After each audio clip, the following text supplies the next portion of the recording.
Everyone. We are here to do our article review with the article title Hate Lingo, a target-based linguistic analysis of hate speech in social media. And I am Nadindra Winarto with the last student name 203. And my name is Kinanti Rahadhatul Aisy with last teacher student number is 210. And before we start our article review, we will explain four main points, which is the introduction of the article, the summary, the critical analysis, lastly, the personal feedback and reflection of the article. So first of all, our article with the title Hate Lingo, a target-based linguistic analysis of hate speech in social media is an article that focused on hate speech in social media and how we can categorize and find the characteristic to the hate speech based on the target. So this article is published in the proceedings of the 12th International AAI Conference on Web and Social Media in 2018, and it was authored by researchers from the University of California, Santa Barbara.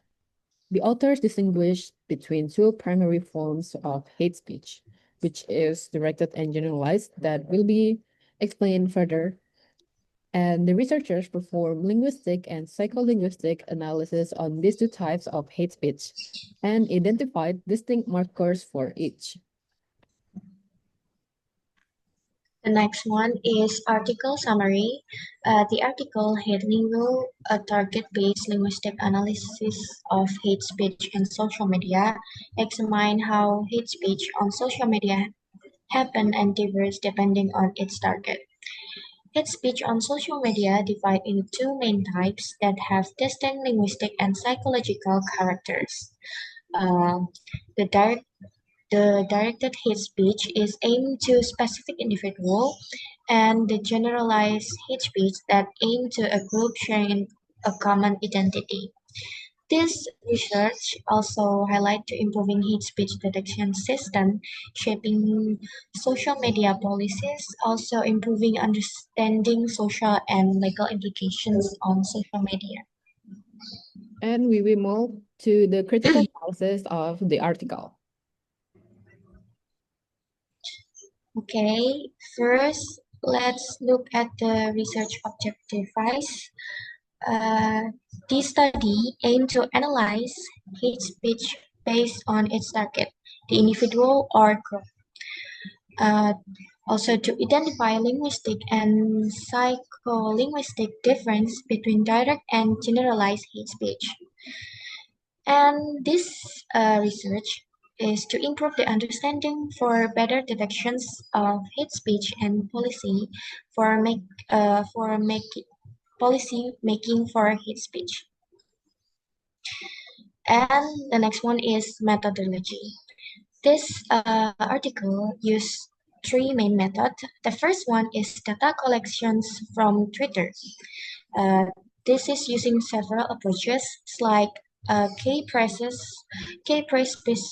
filtering, using hate-related word from hate-based, hashtag-based collections, existing public datasets, and random Twitter sample for comparisons.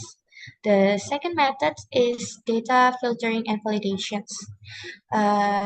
This method using Perspective API to detect toxicity and attacks, using human connotations, crowd lovers to validate labels, and measure reliability using Crispenders alpha.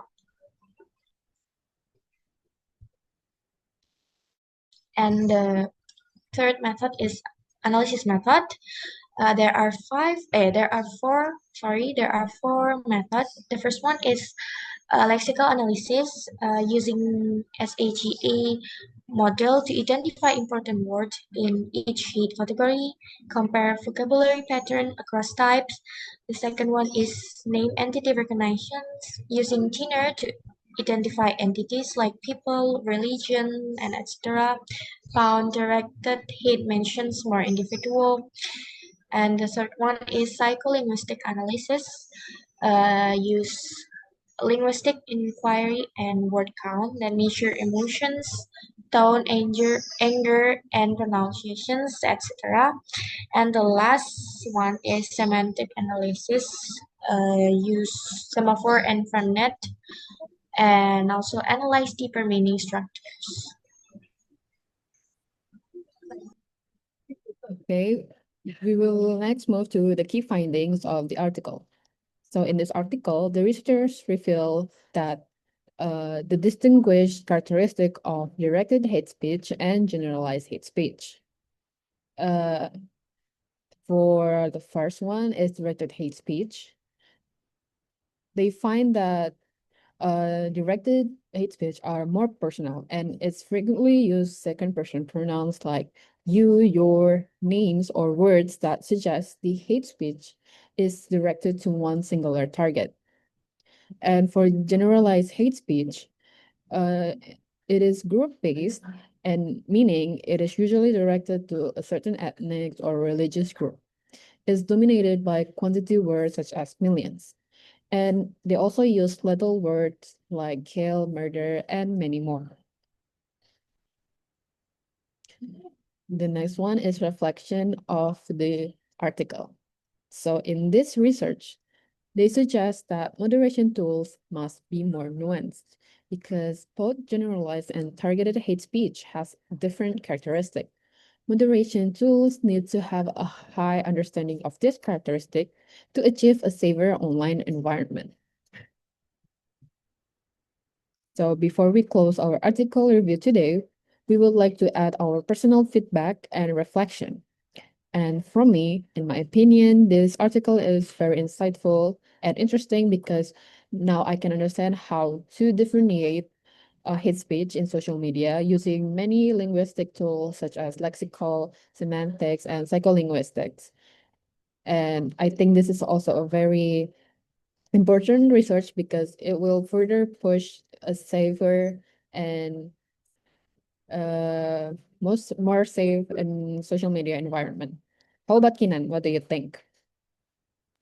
In my opinion, I think the study is informative and well structured. Also have so many data sets, but it could be improved by using more diverse data source from the other online platforms, not only Twitter's, and a more balanced data sets. I think that's all for me. Okay.